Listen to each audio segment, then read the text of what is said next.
আমার মেয়ে লিলি সে বলল বন্ধুদের সঙ্গে কক্সবাজার বেড়াতে যাবে।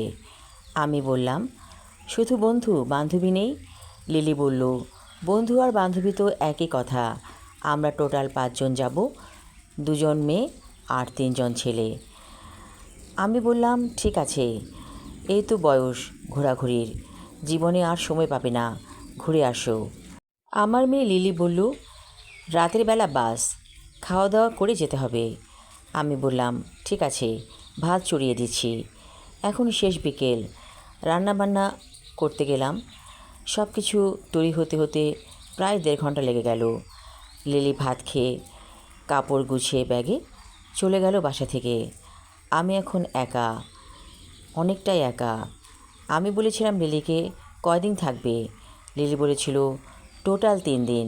ঠিক আছে, এই 3 দিন আমি একাই থাকবো। অবশ্য লিলির যখন বিয়ে হয়ে যাবে তখন তো আমি আরও একা হয়ে যাব। এখন লিলি আনম্যারিড, আসা যাওয়া করছে, বাসায় পড়াশোনা করছে।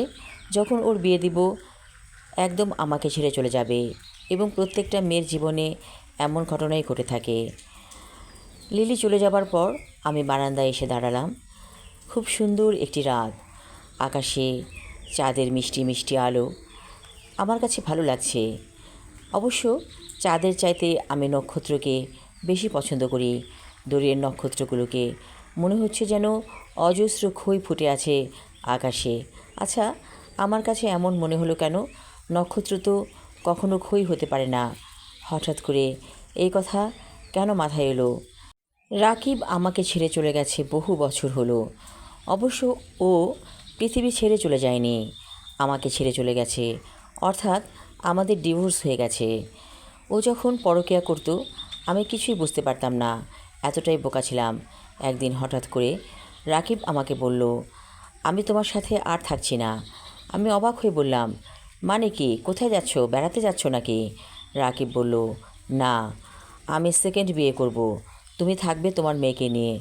আমি অবাক হয়ে তাকিয়েছিলাম রাকিবের দিকে, ছলছল চোখে বলেছিলাম আচ্ছা রাকিব, আমি কি কোনো ভুল করেছি নাকি বড় কোনো অন্যায়? তুমিও দেখিয়ে দাও তো। রাকিব বলল তোমার কোনো ভুল নেই, অন্যায় নেই, তুমি সাধারণ একটি মেয়ে। আমি সাধারণের কাছে থাকবো না, চলে যাচ্ছি অসাধারণের কাছে। প্রত্যেকটা পুরুষ চায় একটি অন্যরকম নারী। তুমি অনেক ভালো, এত ভালো হওয়া ঠিক না, এই ভালোর মধ্যে কোনো আকর্ষণ নেই। সেই রাতেই চলে গিয়েছিল রাকিব সুটকেস গুছিয়ে, আর আমাকে দিয়ে গিয়েছিল ক্যাশ টাকা।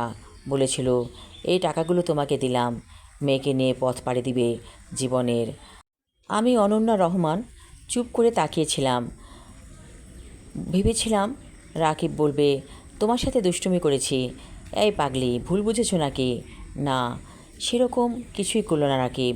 সুটকেসটাকে নিয়ে হন হন করে চলে গেল। হয়তো সে ভেবেছিল আমি চিৎকার করে কাঁদবো, ওকে বলবো আমাকে ছেড়ে যেও না। হঠাৎ আমার বড্ড বেশি অভিমান হলো। আমাদের এই একটি মাত্র মেয়ে, এই মেয়েকে ছেড়ে কেউ চলে যায়? এত মায়া, পুতুলের মতো মেয়েটি আমাদের। ওর চোখ মুখ অনেক সুন্দর। মেয়েটি ঘুমোচ্ছিল বেঘরে, ওর দিকে ফিরেও তাকায়নি। রাকিব হয়তো ভেবেছিল ফিরে তাকালেই মায়ায় পড়ে যাবে। এরপর আমি রাকিবের খোঁজ করিনি। ও কোথায় গিয়েছে, কেমন আছে আমি জানি না। আজ লিলির অনেক বয়স হয়ে গেছে, 18টি বসন্ত পার করেছে লিলি। লিলি জানে তার বাবা মারা গেছে। আমি আমার শ্বশুরবাড়িকে হাইড করে রেখেছি লিলির কাছে, কখনোই ওখানে নিয়ে যায়নি আমার ছোট্ট মেয়েটিকে। এবং ধীরে ধীরে মেয়েটি বড় হয়ে গেল চোখের সামনেই। ওরা কেউ আমার খোঁজ করেনি, রাকিবের পরিবার। আমি একাই জীবন পাড়ি দিয়েছি। আর আমি বাবা মায়ের একমাত্র মেয়ে, সয় সম্পত্তি যা পেয়েছি তা দিয়ে রাজার হালে চলে যাবে বাকিটা জীবন। আমি মনে মনে ভাবি রাকিব তো এই পৃথিবীতে আছে, কিন্তু কোথায় আছে আজও আমার জানা হলো না। আচ্ছা, আমি কি একটি অস্বাভাবিক নারী? এরকম কোনো নারী আছে পৃথিবীতে যে সন্তানের মা, সে তার স্বামীকে খুঁজে বের করে না? হ্যাঁ, আমি আসলেই একটি অন্যরকম মানুষ। জাগতিক কোনো কিছু আমাকে স্পর্শ করে না। লিলিকে মানুষ করতে আমার খুব একটা বেগ পেতে হয়নি, কারণ টাকা পয়সার কোনো অভাব ছিল না।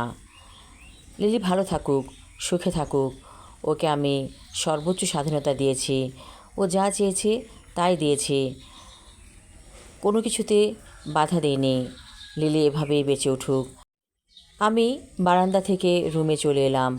ঘুমাতে হবে। রাতের খাবার খেয়ে আমি শুয়ে পড়লাম। একটা ক্লান্তি আমাকে ঘিরে ধরেছে। ঘুম হয়ে গেলে হয়তো ক্লান্তি ভাবটা চলে যাবে। আমি আমার লেখা ছোট গল্প লিলিত পর্ব 1 পড়লাম। পরবর্তী অংশ থাকবে আগামী পর্বে। ধন্যবাদ।